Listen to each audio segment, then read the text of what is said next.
The Adventures of Tintin, also known as The Adventures of Tintin, The Secret of the Unicorn, is a 2011 computer-animated action-adventure film based on Belgian cartoonist Hergé's comic book series of the same name.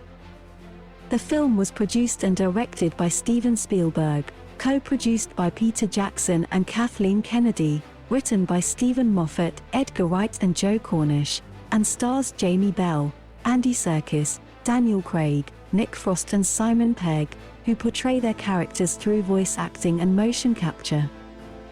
Inspired by 3 volumes of the Tintin series, The Crab with the Golden Claws, 1941, The Secret of the Unicorn, 1943 and Red Rackham's Treasure, 1944, its plot follows the reporter Tintin, Bell, his dog, Snowy, and their accomplice Captain Haddock, Serkis, as they search for the treasure of the unicorn, a ship captained by Haddock's ancestor Sir Francis Haddock. They are pursued by Ivan Ivanovitch Sakharine, Craig, the descendant of Sir Haddock's nemesis Red Rackham. Spielberg and Hergé were admirers of each other's work. The director acquired the film rights to The Adventures of Tintin following the author's death in 1983, and re-auctioned them in 2002. Filming was due to begin in October 2008 for a 2010 release, but the release was delayed to 2011 after Universal Pictures opted out of producing the film with Paramount Pictures, who provided $30 million in pre-production. Sony Pictures replaced Universal as co-financer. The delay resulted in Thomas Brodie Sangster, who had been originally cast as Tintin, departing from the project and being replaced by Bell. After a world premiere at Brussels on the 22nd of October 2011. The film was released in the United Kingdom and other European countries on the 26th of October 2011 and in the United States on the 21st of December in digital 3D and IMAX 3D formats. It was a commercial success, grossing over $374 million against a budget of $135 million, making it Paramount's highest-grossing animated feature, and received generally positive reviews from critics. Praise was given for the stylized use of motion capture, particularly the faithful look to Hergé's works, visual effects, action scenes, performances and music, and the film's plot was compared to that of one of Spielberg's previous works, Raiders of the Lost Ark. It was the first motion-captured animated film, as well as the first non-Pixar animated film to win the Golden Globe Award for Best Animated Feature Film. Composer John Williams was nominated for an Oscar for Best Original Score, and the film was nominated for 6 Saturn Awards, including Best Animated Film, Best Director for Spielberg and Best Music for Williams. A sequel directed by Jackson was announced in the wake of the film's release, but has since stalled in development hell.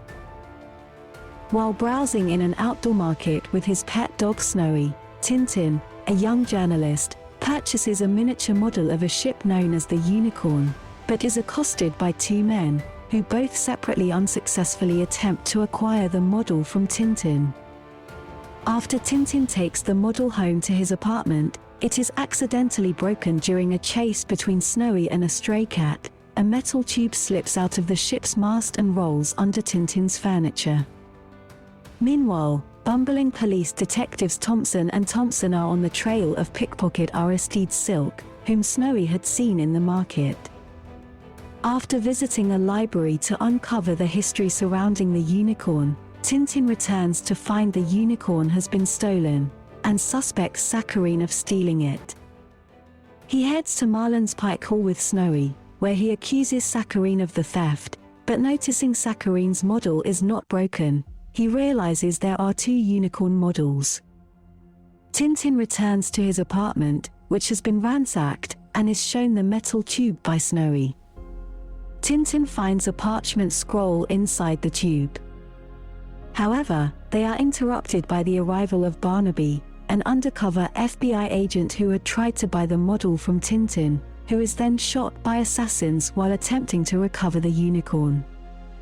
Tintin places the scroll in his wallet, but is then pickpocketed by Silk the next morning and soon afterwards abducted by accomplices of Sakharine on the SS Cariboujan. Snowy chases after them, boards the ship and reunites with Tintin. Tintin learns that Sakharine formed an alliance with the ship's staff and led a mutiny to take control and imprison the captain.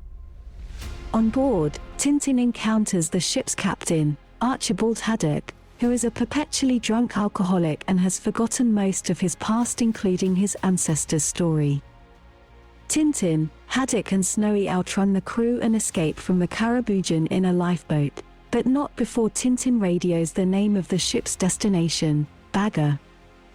The ship attempts to ram their boat but instead ram an empty lifeboat Haddock accidentally released during his escape. Noticing that 2 lifeboats have been released, Sakharine presumes them to have survived and sends a seaplane to find and capture them.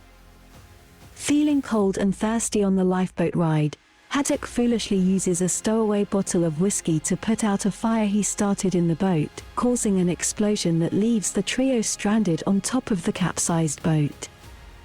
The trio find the seaplane attacking them. Tintin shoots it down and hijacks the seaplane and uses it to fly towards the fictitious Moroccan port of Bagger, but it crashes in a desert due to it running out of fuel and flying in a thunderstorm. While walking in the desert, Haddock hallucinates and remembers his ancestor, Sir Francis Haddock, the 17th century captain of the Unicorn, whose treasure-laden ship was attacked by the crew of a pirate ship, before becoming sober. However, they are later saved by French soldiers. Meanwhile, Thompson and Thompson find and arrest Silk, who claims to be a kleptomaniac and not a thief, and find Tintin's wallet with the contents still inside. At the desert camp base, Haddock, while drunk, remembers that Sir Haddock's ship was ambushed by a pirate ship led by Red Rackham, who is later revealed to be Sakharine's ancestor. Sir Francis surrendered on the condition that his crew be allowed to live, but since the pirates killed his entire crew, he chose to sink the Unicorn, along with most of its treasure, to prevent it from falling into Rackham's hands. The story implies there were 3 unicorn models, each containing a scroll. Together, the scrolls can reveal the location of the sunken unicorn and its treasure. The 3rd model is revealed to be in Bagger, possessed by Omar Ben Salad. Sakharine causes a distraction in a Bianca Castafiore concert, which results in his falcon stealing the 3rd scroll. A chase through the city ensues, during which he gains all the scrolls. Just as he is ready to give up, Tintin is persuaded by Haddock to continue. With help from Thompson and Thompson, Tintin and Haddock track Sakharine back to Antwerp and set up a trap, but Sakharine uses his pistol to resist arrest. When his men fail to save him, Sakharine challenges Haddock to a fight using the cranes at the dock. After the fight, Sakharine is pushed overboard by Haddock. He is then rescued and arrested by Thompson and Thompson. Guided by the 3 scrolls, which indicate the location of Marlin's Pike Hall, Tintin, Haddock and Snowy travel there. Inside, aided by Haddock, they find some of the treasure and a clue to the unicorn's location. Tintin and Haddock both agree on setting up an expedition to find Sir Francis' sunken treasure. To improve the quality of the indoor lighting nuances, Weta Digital and NVIDIA developed a piece of ray tracing software called Pantaray, which requires 100 to 1000 times more computation than traditional shadow map-based solutions. For the performance of Snowy, various models served as a reference for actors on set, manipulated by property master Brad Elliott. According to animators, Snowy was the hardest character to animate and develop, due to the type of coat he has as well as being white. Later, a dog's motion was captured digitally so the animators had inspiration for realistic movements. His vocal effects were taken from various breeds of dogs. John Williams composed the musical score for The Adventures of Tintin. It was the first time Williams had composed the score of a film since 2008's Indiana Jones and the Kingdom of the Crystal Skull, as well as his first score for an animated film.